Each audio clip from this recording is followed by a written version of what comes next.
Hi friends, welcome to Let's Go Car Cruising. My name's Mark and I'm a certified car nut. I am back for day 2 of SEMA 2024 in beautiful Las Vegas, Nevada.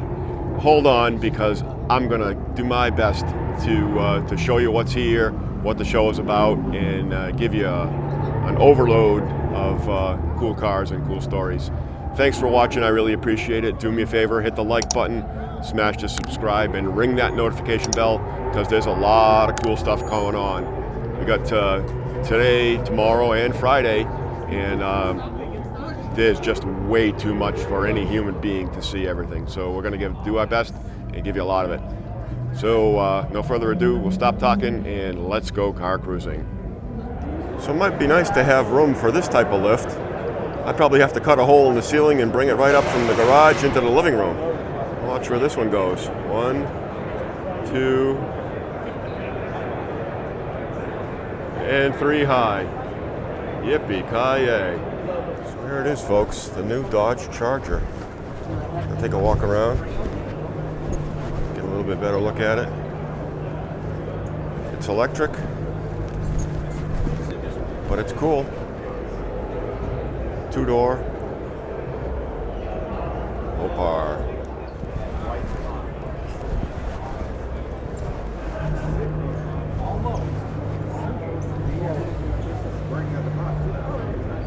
All right, we're here with my new friend Charles, and tell us about this, man, because it's wicked cool, and you're a crafty man. Thank you. So you're looking at a 2018 Dodge Charger Ute. It started out its life as a ex-Ohio State cop car, and we chopped 7 inches behind the B-pillar. Everything on the outside is fiberglass, everything on the inside is aluminum. It's a modified Smith conversion kit with Charger tail lights, Charger trunk, and Ford Ranger tailgate, all grafted together. The Widebody kit has also been grafted and integrated into the body. And thanks to CFR Performance, we now have a 700 horsepower beast, because it still has a 5.7 all-wheel drive drivetrain, but it's running 15 pounds of boost on E85. They sell the adapter conversion kits, and you're looking at a build that took 8 months to make, right at home in my garage. I have the entire build process on my YouTube, Instagram, Crash and Burn. Crash and Burn, give a shout out to them, man. Check them out.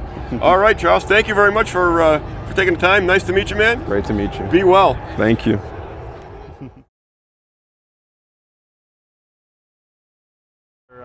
All right, we're here with Spencer, and Spencer's the lead fabricator on this beast. And tell me about the car, Spencer. Okay, this is our 70 Chevelle by Blazing Rods. It looks a little bit different than your average Chevelle. Yeah, that's an understatement. Yeah, we wanted to really come out swinging with something insane. Try a lot of new things. It's obviously wide body, very wide. The car's 88 inches wide. It's full steel body, except for the front bumper and the rear bumper and grille. So it was all coach built by hand. For power plant, we're running a 540 big block Chevy, twin turbo, twin 83 millimeter precision next gen turbos. It'll make close to 3,000. Oh, it won't. It'll make it. Not necessarily that it will be. So what's it tuned at now? Handful to drive. We just got it running. Okay. And we ran into a couple problems, just some electrical gremlins, but right now it's not even broken in. It just ran. That's it. Right. We were like, cool. It had smoke and flames. Yeah. So I'm gonna guess this is not static ride height. No. So the car's actually on JRI coilovers, and they're called the RHS, the ride height system. So there's a hydraulic cup that is part of the top body of the coilover. So it allows us to raise and lower the suspension hydraulically, independent of the whole spring package and everything. Ah, so, okay. Yeah, we have it slammed for the show, so it looks really cool. It does, yeah. Right, yeah. But that's an awful expensive splitter to be dragging. Yes, yeah. The main purpose of it is to raise up the car for speed bumps and stuff. Okay. But yeah, we just set it like this, so it looks really cool. Roughly how many hours in the build? Hours, I mean, Or whatever the math. Like I would say, you could say like 360 days, three guys a day. Like at so it's least a year, like 10 a year to hours, build yeah, it. Yeah. at least. And yeah, like I know me personally, I have like thousands of hours into the car. Right. So. Yeah. So what was your biggest part of this one? So I'm the main fabricator. Blazing Rods are very small. So there's not a lot of us there. Okay. What's the name of the shop? Blazing Rods. And where are you from? We're over in Rancho Santa Margarita, California. Okay. It's in Orange County. Good friend Waylon, he's over there. Tall one. He's our CAD designer. We've worked together for years, and he's an absolute wizard when it comes to 3D modeling and scanning.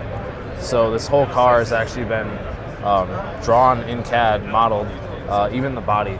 So like the very first thing we did on the car was we started shaping the body of it out of like foam and Bondo, and then scanned the car, surfaced it, turned it into a model, and then actually made bucks to send to our friend Justin Welch, who is the coach builder who built the whole body.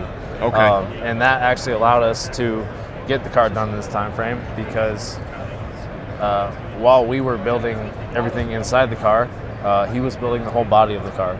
So actually for months he'd never even really seen the car. He just saw these wooden like slats and he's like, okay, I'm gonna pour that's what I'm gonna make. Whole front bumper and grille is all 3D printed actually. It's carbon wrapped. So are these ducts right here. These are actually 3D printed. They're carbon wrapped for strength, and then also it looks sick. Yeah. Yes, they do. Yeah, so it was a big like part of being able to get the car done.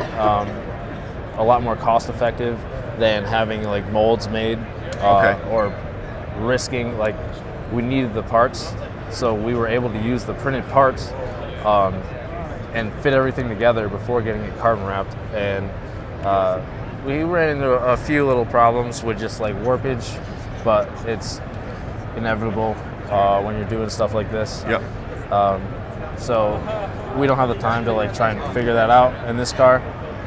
So we managed it whatever way we could, and it worked out. It worked out. A couple headaches, but well, I'll tell you, it is nasty looking. So congratulations on a great job, and thanks for taking the time to tell us about it. Okay, thank you. So we've got the legendary California Kid,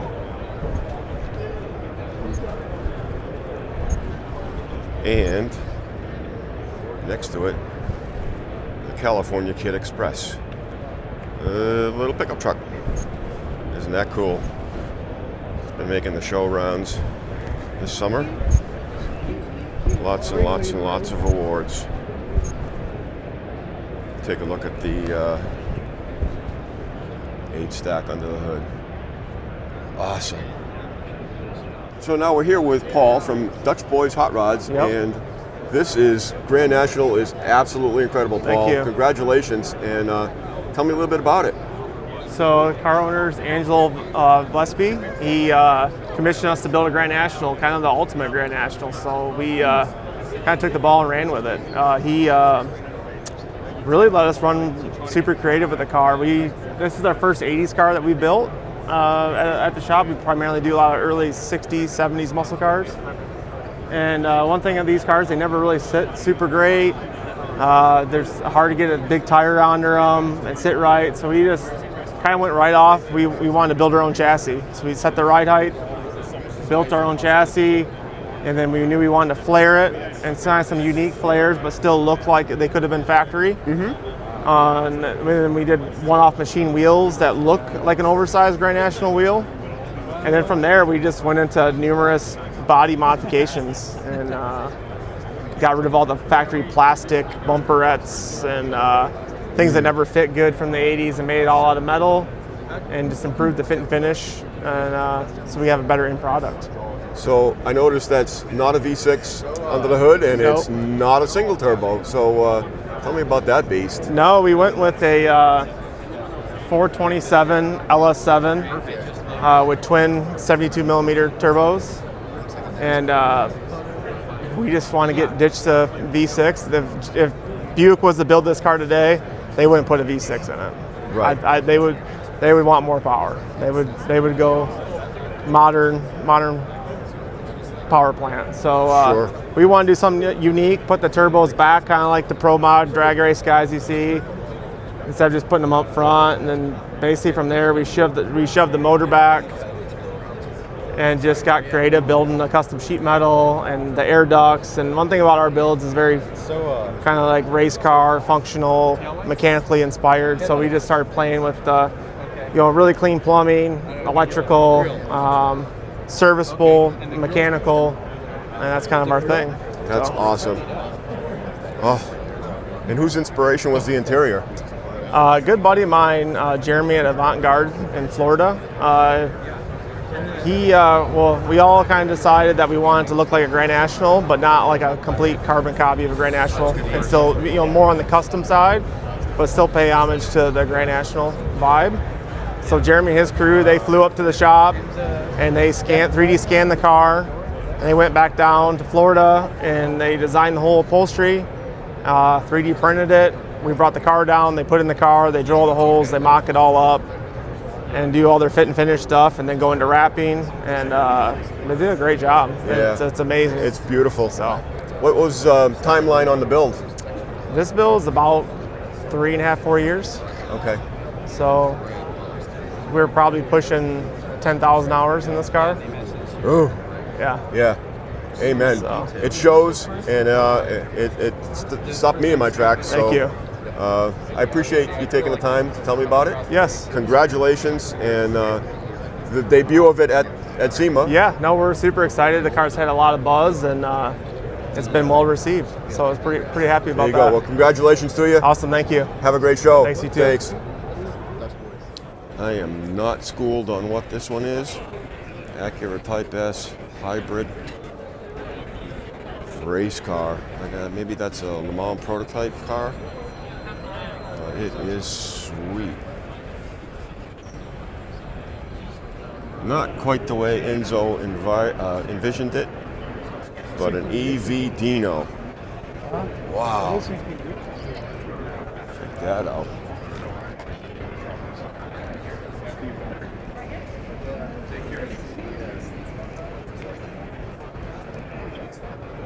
What a beautiful car. Come around inside. Get this as engine or electric motor compartment.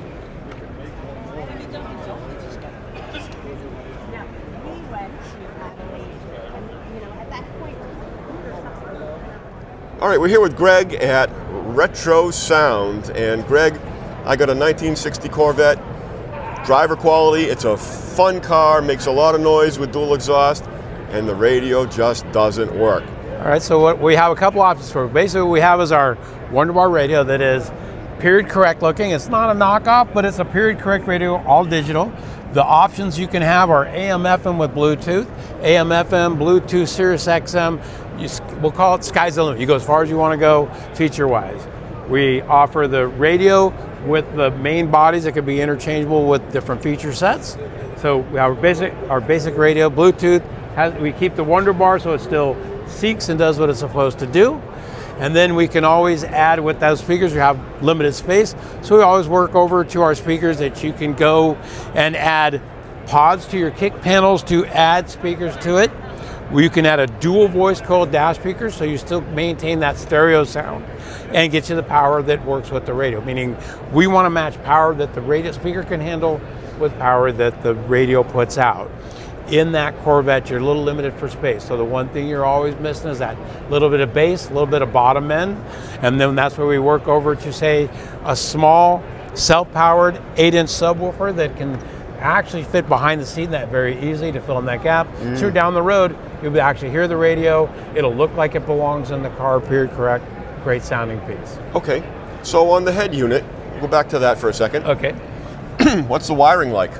Wiring on it is basic car audio. All it needs is 2 power and grounds, 1 power to give it with the ignition, 1 to go for a constant because you can keep your memory and your clock alive, and then a ground. Wiring's pretty easy. Then it just runs 4 speakers. Run those out to each speaker, easy enough. You don't have to cut everything up for it. It's just, you just kind of give it its own little system off of what the car already has. Sure, I don't want to cut up my factory harness. You just give it an ignition lead and the 12 volt constant in that car. You can actually just tap it off up to your cigarette lighter, which is constant all the time anyway.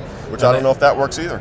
I bet the power is still there. Never tried it, actually. But the other part is that the beauty of the cigarette lighter circuit is it's probably fused at a 25 to 30 amp fuse, maybe more than enough to handle what it's supposed to do, and that radio's battery backup. So both ways it'll work just as well. Good deal.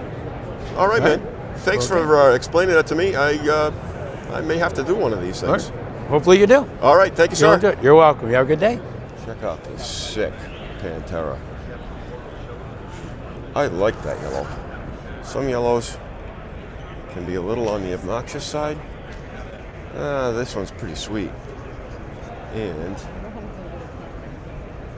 here's where it all happens. Not much space in there. Wow. Cool car. All right, we're here with Nicholas, and Nicholas is from MST. So tell me about MST, Nicholas. MST, Parts by MST Manufacturing. We make billet accessories for Type 1 air-cooled Volkswagen motors out of Claremore, Oklahoma. Everything is manufactured in Claremore, Oklahoma, made in the USA. We manufacture the billet serpentine systems. We now have a spring-loaded tensioner, so no more adjusting the belt by taking the pulleys apart. It's all just late model technology. No more Volkswagen specific belt. You can go into O'Reilly's, AutoZone, any auto parts store and pick up that belt as an off-the-shelf item. We make several different colors. Don't quote me on that now. I can't remember, 8, 10 different colors. They have several different pulley designs. So if you're trying to match wheels on the car, steering wheel, they probably have a pulley system that's going to be close for you to be able to do that. They actually have, I think, a dozen more pulley designs that are about to drop. The valve covers are kind of another thing that we do. They actually machine a groove into the valve cover for the seal. Old school air-cooled Volkswagens very much tend to leak. Old stamped covers with the spring-loaded thing holding them on. Yeah, the seal kinks. You start to leak. So that's something that the MST valve covers do fix. Try to keep the oil in it instead of under it, like most old school air-cooled. So that's kind of our gig. Cool. Well, thanks for taking a second, Nicholas, and cool car, and we're going to go talk to the owner. Awesome. Thank you. Thank you. I'm Michael Wolf, and this is my 67 Volkswagen. I chopped it, sectioned it, channeled it, shortened it, has a tube frame. About the only thing I didn't do, my late husband was an engine builder, and he built the engine for it. Has a 2028, really stout. But I started on the car, I think it's around 2015, and finished it in 2019. That was version 1. And I put about 4,000 miles on it. And this summer I decided I wanted to give it a facelift. So originally I painted the car black, but this year I went with a wrap. This is called Jelly Bean Pink, and so the name of the car is Jelly Bean. Oh, that's cool. Yeah. I also upgraded my front suspension this year. I used C5 Corvette components, so C5 lower control arms, C5 spindles, rotors, and calipers. So it's got amazing stopping power. I did cantilever coilovers, QA1 coilovers on the front. What else would you like to know? Everything is custom on this thing, from one end to the other. And girls that love cars are cool. Oh, thank you. Yeah, so I grew up in a body shop. I was with my dad when I was old enough to walk, working on cars, and my sister even worked in the shop too. So I say my dad was the equal opportunity employer. Absolutely, and, that's cool. Yeah. Well, congratulations on a wonderful car. It looks like a ton of fun. I was telling Nicholas that I've got some followers and some people back home in Massachusetts that are air-cooled Volkswagen freaks. Yeah. And they'll love to see this. It's almost a cult-like thing following with air-cooled stuff. Absolutely. And I love air-cooled. It's This is actually the first Volkswagen I've had, and it's been such a pleasure to work on. Cool. Well, thanks for taking a minute to say hi, and enjoy the rest of the week out here. Well, thank you for stopping in and checking out my car. Absolutely. Okay, Mark. Thank you. Just had to stop and look at this engine compartment and the air cleaner. What a cool job. What a cool 32 Roadster.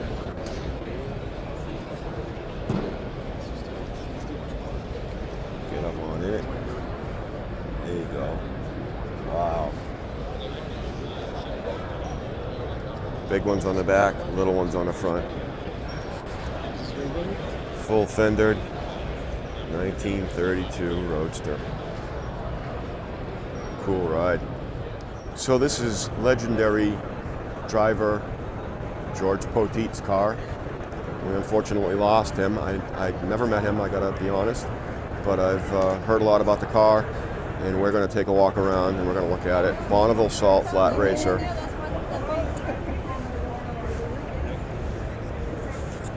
Just legendary. Come back over here and look up over all the cage works. See a little bit of the inside. And yes, Godspeed, George. 303 miles an hour. Wow. And that's why it needs 2 parachutes on it, because that's a lot of stopping you're going to do with that car.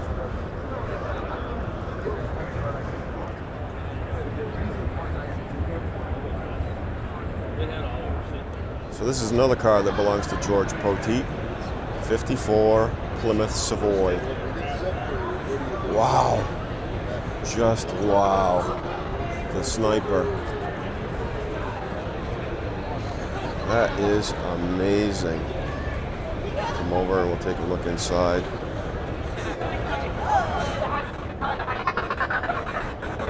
There's his helmet.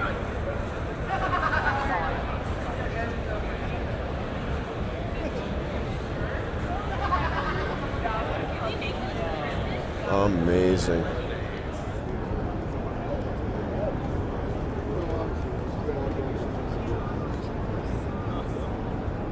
So I don't know if this is going to come through on camera as well as it should, but this paint is stunning. 57 Pontiac, 2-door safari wagon, and that paint, man, that's probably the nicest paint I've seen at this show so far. It's only Wednesday, a couple more days left, but it's got me stuttering. It's got the 8-lug Pontiac wheels and custom. Wow. Come up over. This 32 High Boy has been around this summer and this year and has won it all. What just a beautiful car. Traditional. Cool hot rod.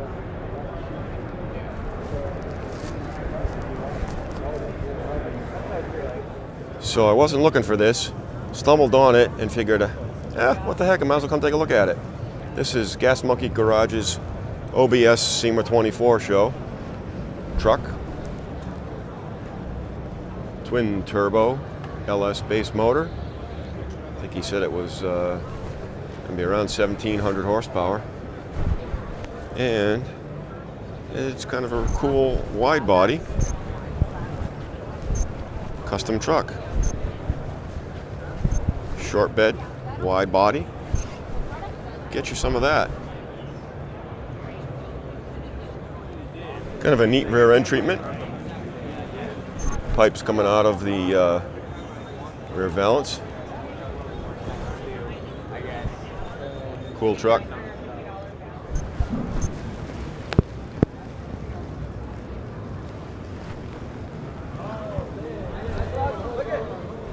We'll walk down the side here. A wide body. Get a little trick on the fender here. Here's the Hummer that Richard found someone else built, and he helped him bring it to, I think, Barrett Jackson. Looks like it's got a Hellcat power plant in it. Sick car, truck, whatever.